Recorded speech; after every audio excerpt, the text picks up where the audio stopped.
Those intro music sound so much better when it's 10:37 o'clock Central and not noon games like on Sunday. But welcome to the Missing Lynx Postcast live stream podcast. I'm your host, Andrew Dukowitz, beat reporter for ZoneCoverage. I cover the Lynx and Timberwolves. And today we have Elle from Channel 4 WCCO. Bringing the content that everybody wants, just spending time with us little podcasters to grace us with her presence. Oh, stop. It's an honor because you guys are, I'm envious of all of you beat reporters because you get to be in the thick of it with this team all the time. And that's my dream. So I'm actually honored to be here. Which Courtney Williams has started reposting my stuff on Instagram. And I feel we're almost to the level of work friends where she would give me a head nod if we ran into each other at Target. I'm not expecting anything more than that, but like I feel like now we're at that weird little like pursed lip head nod thing that you give to work friends. So that was way off topic. But anyways, Lynx weird flex and off topic. Lynx come out and win against the Mystics tonight. I'm going to run us our first ad here while people are joining in, and we will go from there. Well, hello. Thank you, Livestream Andrew. This is Ad Read Andrew. And today we have Firehawk Construction and Remodeling, the presenting sponsor for the Missing Lynx podcast. Firehawk Construction and Remodeling strives to inspire people to follow their ideas, working with respect and understanding to create a quality, tailored result. Firehawk Construction and Remodeling, located in Blaine and serving in the North Metro area, is here to help you with your building and remodeling needs. I can say personally, thanks to Firehawk Construction and Remodeling, I have a beautiful deck in my backyard and countless projects that I started, they finished. Get started on your new deck or remodel today by calling Isaac at 763-710-5686. All right, so Lynx come out against the Mystics tonight, and let's be honest, 24 seconds into the game, K-Mac falls in a heap, knee-to-knee kind of contact, also might have like headbutted Courtney Williams. I haven't seen all of the angles of it yet, but kind of the worst fears. I mean, team gathered around her, were putting, towels up so people couldn't see. Luckily, I sit in a nice media perch where I could see into the circle of Lynx players, and they were being really cautious with her right knee. She gets up with the assistance of two trainers, walks into the back, and for about 5 minutes, oh gosh, is this season just kind of done? I mean, I don't know how far they get without a healthy K-Mac.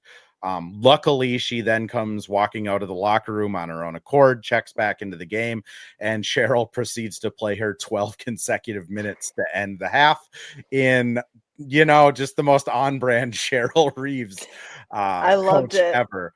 But Elle, what was kind of going through your mind during that first quarter? Yeah, I mean, I think the first sentence that came out of my mouth was, okay, this team is clearly, as hard as they are and as resilient as they are, they're just not the same without Fee. And so but I still had hope the whole time in that first half. I was like, I'm not worried. But it was great to see a feisty Cheryl. I think, even getting the technical, I was just like, I don't know, it kind of like pumped me up. Like, it's just great to see her defend her players and and match their energy all at once. It's great. Well, and we asked Court about it after the game of just like, what was that first quarter? And I think she said a bleep show or something to that effect. And then I'm sure that'll get edited out of the YouTube video. But then she went on to give kind of a good answer of like, when your best player just gets like taken out of the game 20 seconds in, like you can't get a rhythm. Cheryl kind of mentioned that as well, of just like the flow of the first half was just off because of that injury. But I mean, Cheryl kind of had like a Hall of Fame level game, gets the technical running darn near out to half court. She wins 2 challenges in the last 90 seconds. And then, the game kind of hinged, is tie game with about 55 seconds left. inbound goes to court, and I am assuming there was probably some talk about like, let's kill a little bit of clock, and court just launches it and hits a mid-range. Cheryl after the game was like, no, that was the play call. Court just gets to kind of make up what she wants to do. But what did you think of Cheryl tonight? Because she was kind of firing on all cylinders. Yeah, I loved it. And it was cool to see. Well, first off, I think lately, because this team has been so steady Eddie and strong, I mean, I've kind of been surprised to see Cheryl just sitting most of the games. Like, she can be relaxed and laid back because this team is just so solid. So to see her up most of the game on her feet and like tossing that arm out forward, it was just exciting. Like, yes, obviously it comes with nerves. She's not doing that because things are going well, but it's just fun to see the intensity that we all know that they're seeing probably during halftime in the locker room. Like, we now get to be part of that intensity that she's giving to the players. It was kind of funny after the game. Pat Borsey, who writes for Min Post, asked her, like, do you get a bonus for getting both challenges right? And Cheryl, of course, like laughs and then sidesteps it. But then she made sure to get a little bit of a shot in against the Liberty, mentioning how the refs are understanding marginal contact better. And it's just kind of like, all right, Cheryl. So it's always good to see her do that. I mean, the other kind of star of the night is obviously Alana Smith, not Lana. Alana Smith, who just 18 points in the second half, couldn't miss. I mean, what did you like from Alana tonight? Oh man, Lana's such a favorite player of mine. Obviously defensively, but tonight it was interesting to see her so calm as she would bring the ball up or get like a quick pass from court, and she was just there, and it just seemed so natural tonight. Like, she didn't seem as worked up as sometimes she can be. Like, you can tell she puts so much pressure on herself. You can just see it in her eyes. And tonight, I just felt like there was like a looser Lan, and it paid off. She couldn't miss. Yeah, she was awesome. It's funny because I mean, Court is doing the post game, so I asked Court like, about Lan, and Court's just kind of like, they were guarding her like she can't shoot, and they didn't change their game plan. So I guess Lan's just going to keep shooting. I think it's also cool, we talk about Lan a lot of like this defensive kind of masterclass player, but she also does have this 3-point game. She also, is going for her master's degree in psychology right now. And then to like make it even more mind blowing, like, she's a very big outspoken person on like bringing awareness to sex trafficking. She's been doing that since her Stanford days. And after the game, she's doing like a, fireside chat to bring awareness with it with Justin Vernon. And it's like, and she plays basketball, which I mean, I'm currently doing a day job in beat reporting, nothing compared to what she's doing. And I'm stressed out at times. I can't imagine like the mental toughness it takes from Lan to just keep all of these balls juggling. I mean, I'm assuming you got to talk to her a couple times about it. Yeah, I remember talking to her just at the beginning of the season about all of it, and I think she definitely is someone who thrives off all of the juggling and chaos, and I think the team probably in reverse really leans on her for being that just rock in the chaos. Like, she's someone who's reliable like that. But I think like the psych, is it a psych master's that she's getting? She's going for her master's, and I think she wants to continue on. So like, okay. And she's doing it. I feel bad because I'm going to forget the name of the school, but it's like a online course that she's taking through like an Australian university.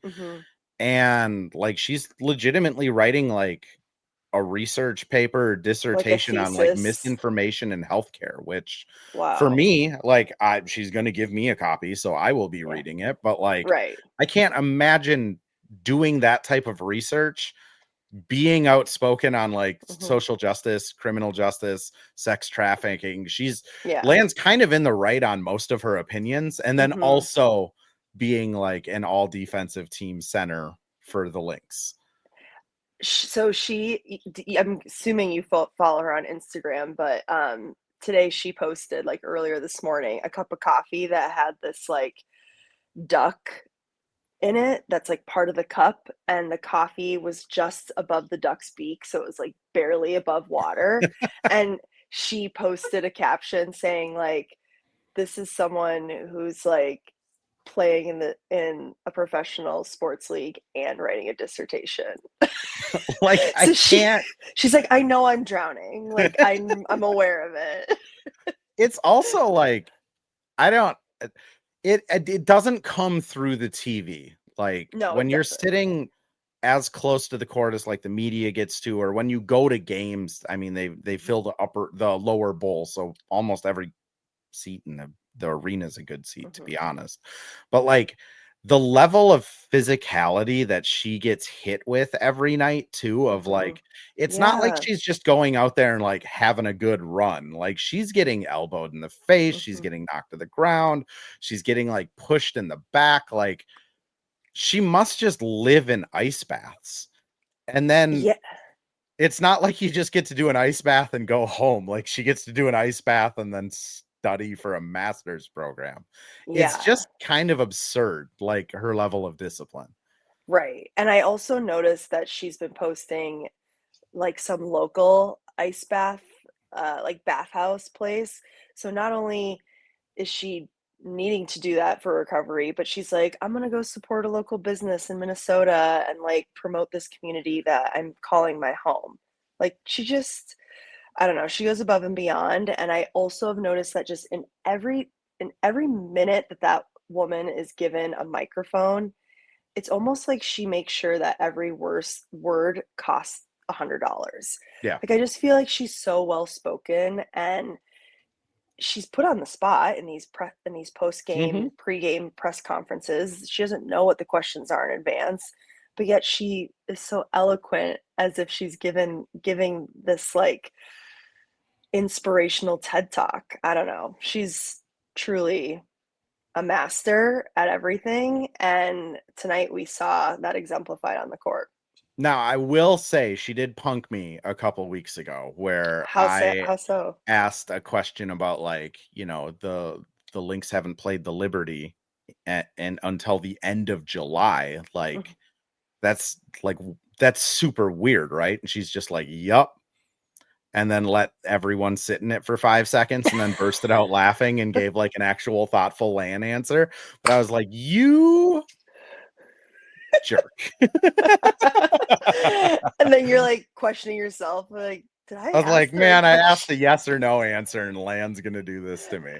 She's also like, I will say, the Lynx have, and this is like insider baseball, so for the people in here at minute 13:30, I apologize, but like, the Lynx really understand what different media members are going for. Like, if I ask Courtney Williams or Lan or any of them a question, they kind of know who I am now, where they will give like a more like real feelings type of answer. Like, if I ask Court, like I asked Court tonight about Lan or about BC, and Court gave this wonderful answer about like how no one on the team has an ego, no one on the team has like pride, like they're all just here. And like, she knows that's an answer for me, because I'm gonna put it on socials, and like, that's my niche, is humanizing players. But like, if somebody else asks Courtney the same question, like if someone from the Star Trib or the Pioneer Press does, Courtney might give just a completely different answer that's more about like BC's impact on the game plan, or BC's impact on like statistics or spreading the floor, because like, she understands like, oh, this is what these guys are looking for, this is what this guy is looking for. And it's just so interesting to see how the players kind of understand that, because Lan especially, like, she can break down a defensive game plan like at a coach's level, but then also she can give like a super personable, like humorous answer for someone like me that she knows is just, trying to make these people popular, essentially.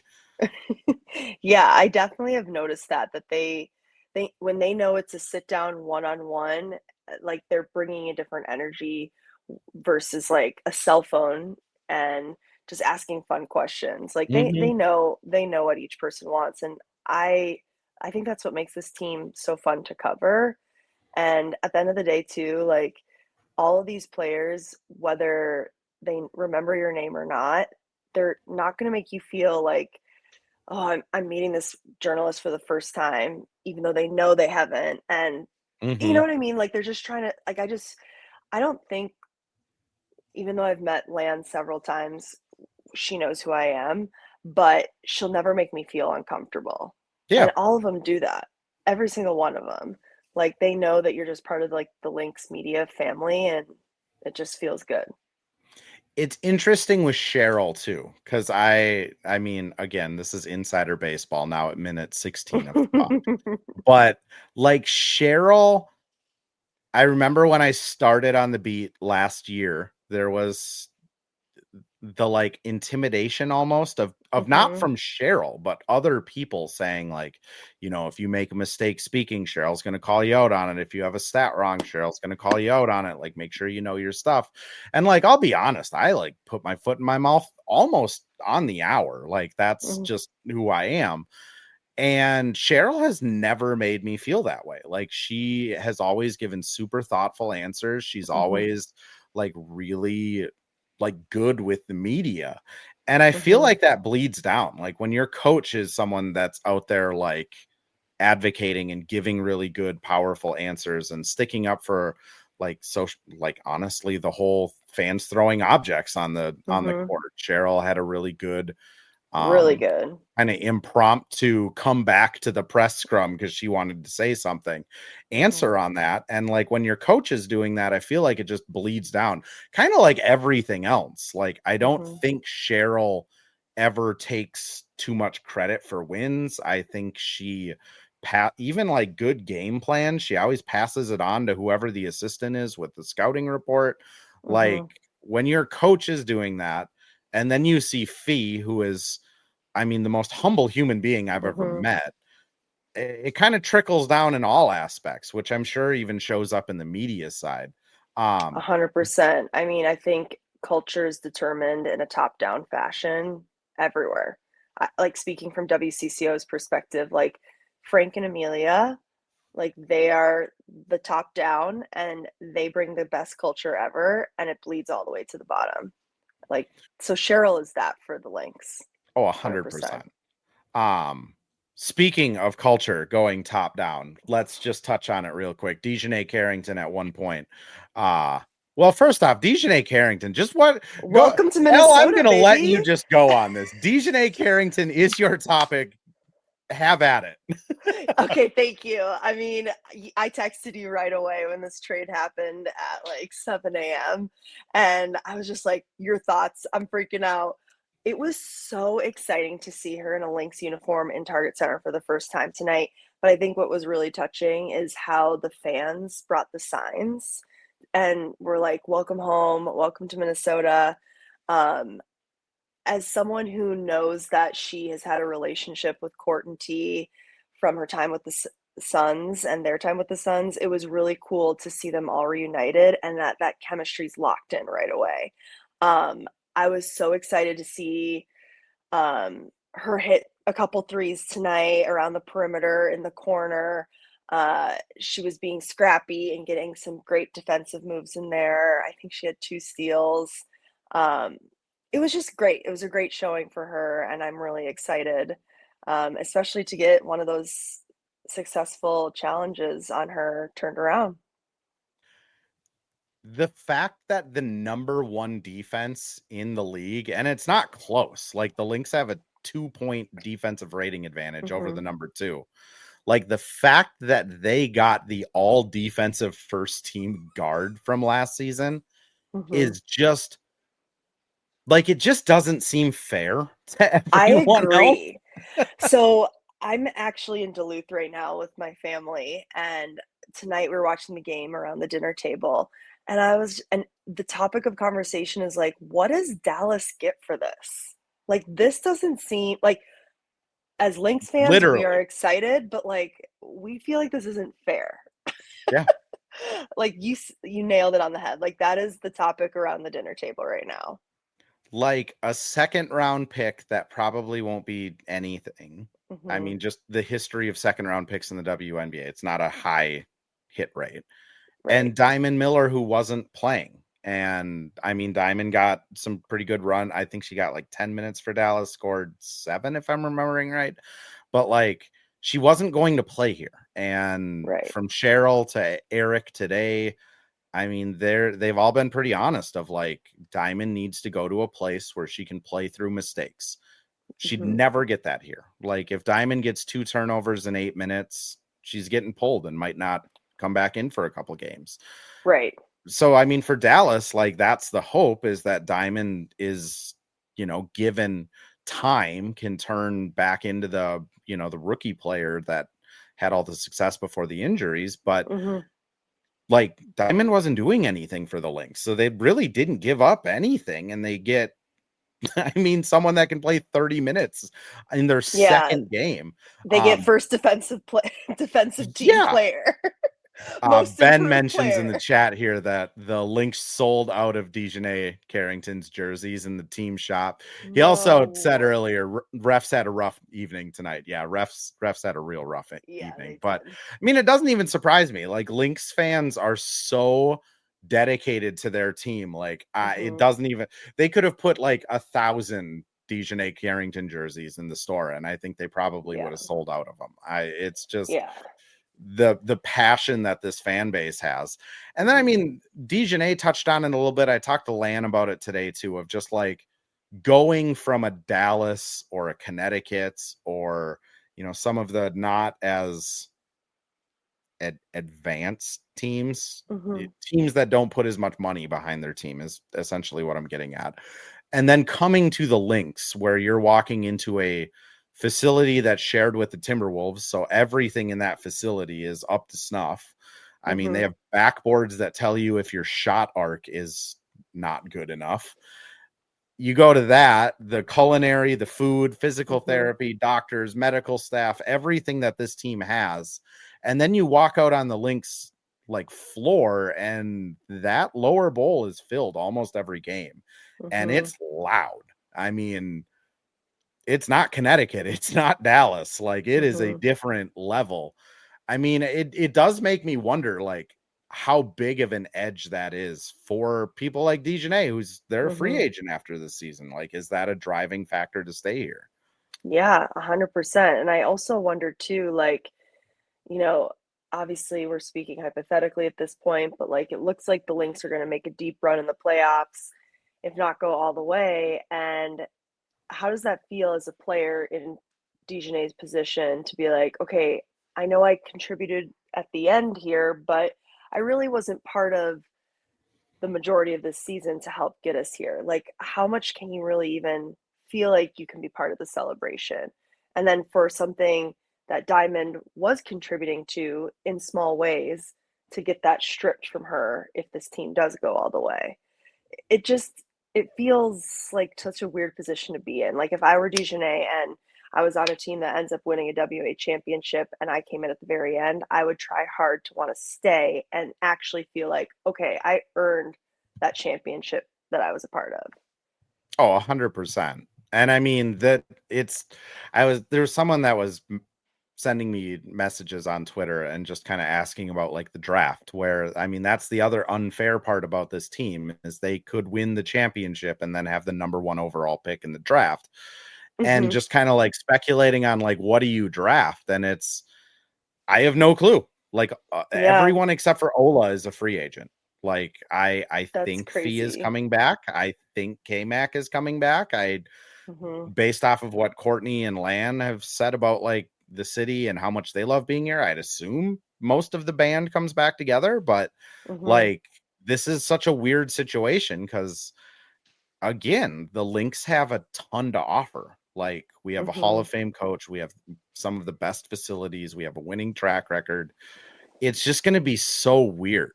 I'm going to throw us over to one more ad break here. And then when we come back, we'll do any questions that pop up in the chat. By all means, we'll answer them. If not, we'll preview the Liberty a little bit and go from there. And we're back with another ad read. This time for Pence Homes, the presenting sponsor of Hitting the Hardwood Network. From the best tools and technology to transparency throughout the entire process, Nate Pence and the Pence Homes team is the top choice for buyers, sellers, and is proud to support you and your home ownership goals. Get started today by calling 612-308-1122 or by emailing info@pencehomes.com. Oh, that cut out where? PenceHomes.com. Elle, you like going to Lynx games, right? This is impromptu ad read Andrew. So Nate Pence over at Pence Homes, delightful gentleman.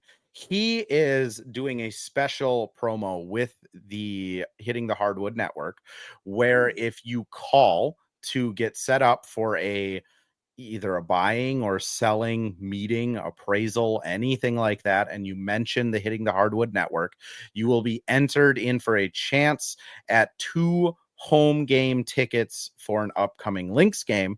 And the only people that will be entered are people that call, set up a visit, and mention the Hitting the Hardwood Network. So, well, I like to think that there might be tens of thousands of people entered into this drawing. I am going to be realistic, and I will just say this might be a really good way to get some Lynx tickets. And it's not a timeshare deal. You don't have to sign your life away. You don't have to get 2 weekends a year in Bermuda. This is literally Nate Pence is a delightful man. Go have a meeting with him. You could win Lynx tickets. That is the end of my promo, but I'm just being honest. That might be a really cool way to get some pretty good Lynx tickets for an upcoming game. Elle, on the other, with another ad read, is going to be the rest of the regular schedule are going to be great games. This is the time to get tickets. Oh, 100%. And Elle, we have the Liberty coming up, which unfortunately or fortunately, it doesn't seem like it's going to be even close to another finals rematch. I mean, Fee is not going to be playing. Everything I've heard about Brianna Stewart is she is not going to be playing. Jess played tonight, but was questionable with that ankle injury. K-Mac with the knee. You never know how that's going to look a few days out from now. That being said, after that Liberty game, the Lynx have 6 days off before they play the Liberty again. Yeah. I mean, just how kind of exciting is it to not only just play the Liberty, even if it's not at full strength, but also to have that much time off at this point in the season? I think it's going to be crucial for these players to just stay on their A game and stay healthy. I don't like that we've had a schedule where this rematch of the finals has been stacked in their regular season schedule towards the end. I think that's so odd. I remember that stack mid-season before the All-Star break with Chicago Sky. It's kind of weird, but I'm glad that they're getting a long 6-day break between those 2 games. And I just hope that, this coaching staff tries to do whatever they can to rest up their stars and not push it. As of recording here at 11 o'clock, the Lynx have a 6.5 game lead over the 2 seed, which is currently tied. Or no, pardon me. They have a 5.5 game lead over the 2 seed, which is the Liberty, with not a lot of games left. I mean, realistically, this is why you win all of those games in the regular season, is you get to this point and you have such a cushion that you can relax. Exactly. If Fee's ankle was right on the border of she can come back in 2 weeks or 3 weeks, they can give her 3 weeks now. If K-Mac needs a night or 2 off, they can do that. And I think it's a luxury that, like you said, is really going to come in handy in the playoffs. Yeah, I think it's a really good sign, and I'm just glad that first game is under their belt and it was a win. I will say, just a little WCCO plug for the Liberty game on the 16th. I don't know how our promotions team pulled this off, but That fourth quarter t-shirt toss is going to be me and a couple other WCCO team members for the Liberty game on the 16th. How's your arm? Should people be sitting close to the court, or like should they go up a few rows? Like how good of an arm are we talking here? I'm hoping I can bring my lacrosse stick from college because my arm is trash. I work out, I promise you. I lift weights, but I cannot throw a ball. Like, I cannot. I was not a softball player. So if you want a t-shirt from me in particular, you're gonna have to pay the big bucks for a deep lower bowl. Well, and two, one, that's awesome. Like Travis Singleton, sneaker reporter, and myself were talking about that literally during the game of like, how cool would that be to just get the t-shirt cannon for like a couple minutes and launch some. But I mean, the Lynx only have 5 home games left. So if you're looking to get to a Lynx game, I mean, there's not a lot of opportunities left unless you want to do a playoff one. Yeah. And that New York is, I'll be honest, like that Fever game, it may not have Fee, it may not have Caitlin. The Seattle game, I mean, I would hope Fee's back by the 28th, but I mean, you just don't know. I'm assuming the Lynx are going to slow play this even more if they keep winning. I mean, what's the point of bringing her back? But there's not a ton of games left. So if you are looking to get tickets, that Liberty one might be kind of the happy medium where, you know, you're not watching the Wings or Valkyries, but you're also not paying $1 billion to maybe see Caitlin Clark. Right. And the Liberty has such a star-packed roster that even if like Stewie's sitting, you're still going to see some like incredible players play firsthand in front of you. And that's always fun.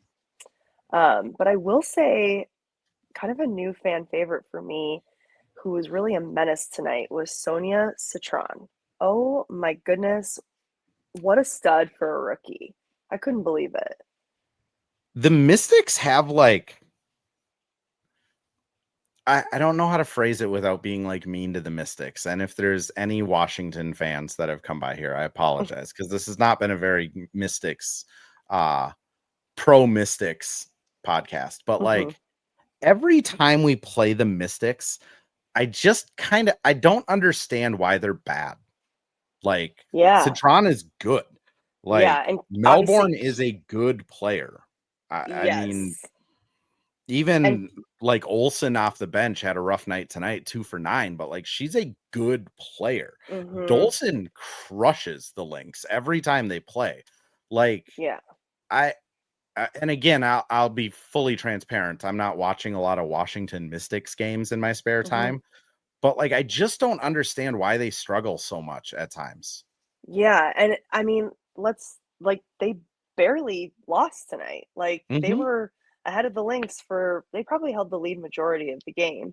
And so, yeah, I don't get why they can't just push it through to the end, but maybe it's because you're having like 2 of your best players are rookies and they just don't have that maturity to seal the deal yet. I don't know. Yeah, they're a really weird team. I mean, I'm glad we don't have to play them anymore because like honestly, just not seeing Dolson anymore will be nice because I fear for Land's health every time they play. But like the Mystics are just such a weird team. The other team that's like that I just can't figure out is like Seattle. I feel like Seattle should be so much better than 16 and 14. And I don't know if that's just because like I've only watched the Lynx Seattle games and like a couple random ones that they won. But I just feel like they should be so much better than like a middle of the pack team. Right, because they have so many individual powerhouses. And it's just like, why are they not coming together? But you know what that reminds me of is just, we say this time and time again, that the Lynx, what makes them so good is because of their team chemistry and the fact that they're actually real friends in real life. And it reminds me of when we were at recently the Justin Vernon event with T as well, and their president of business operations, Carly Knox, was talking to us about All-Star Weekend. She's like, the Lynx won that weekend because the Stud Buds went viral, and Cheryl went viral for dancing and like going out, and Fee's tunnel outfits just like popped off and went viral on Vogue.com. Like, it just kind of proved that this team stands out not just for their skills, but but for their team chemistry. Like, the Stud Buds are the most prime example of that. But like, this team is just so well connected. So it doesn't matter if you have individual stars. What really matters and what it comes down to is the whole, the sum of its parts. That is the perfect way to end this podcast. So we're going to end this podcast, but not before I ruin the perfect way to end this podcast by saying, shout out Carly Knox, who ran onto the court to try and help Dejanay Carrington find a contact, along with 15 other Lynx employees who were all searching under the basket to find a contact. But like, when your director of business is like coming out of the stands to help find a contact, that is just awesome. Yeah. Also, little sidebar, one of the writers for the Connecticut Sun sent me or co-tweeted or sent me a message, I can't remember which one it was, saying that there was a game in Connecticut where Dejanay got her contact knocked out. It fell on the ground and she just picked it up and like dry eye put that back in. And that is the most hardcore, toughest thing. Like, Dejanay is a tougher person than I am, because I used to have contacts before I got LASIK, and I can't even imagine how awful that would feel. And she's just like, she is a tougher person than I am. That's my takeaway from that story. Same. As a current contact girly, I cannot imagine. Like, what? That's crazy. I mean, Matt, I've already had mad respect for her, but it just somehow went up a notch. Love. Lynx just all around. Nothing but respect. 320-ish people have swung by. So thank you to all of you that have come by, hung out with us at 11 o'clock on a Friday. I know most of you probably have better things to do, so I appreciate you hanging out with us. Like always, if you came into this a little bit late, this will be published tomorrow, Saturday morning at 7 a.m. Anywhere you find your podcasts, Apple, Spotify, all of that stuff. And we'll be doing the same thing on Sunday. After the Liberty game, we have Brandon Beck that's going to pop on with me from the Crunch Wears No Pants podcast, who have taken a very startling left turn and have gone all in on the Lynx. Like, I think their last three pods have been only Lynx content. So anytime we can get new Lynx fans, I am all for it. But Elle, thank you so much for coming on. Anything you want to plug before we get out? Yeah, just come to the Liberty game on the 16th, and I will try my best to chuck a t-shirt your way. And tune in to my Women in Sports segment every Monday on WCCO at 5 p.m. Awesome. Appreciate it. And until next time, everyone, go Lynx. Go Lynx.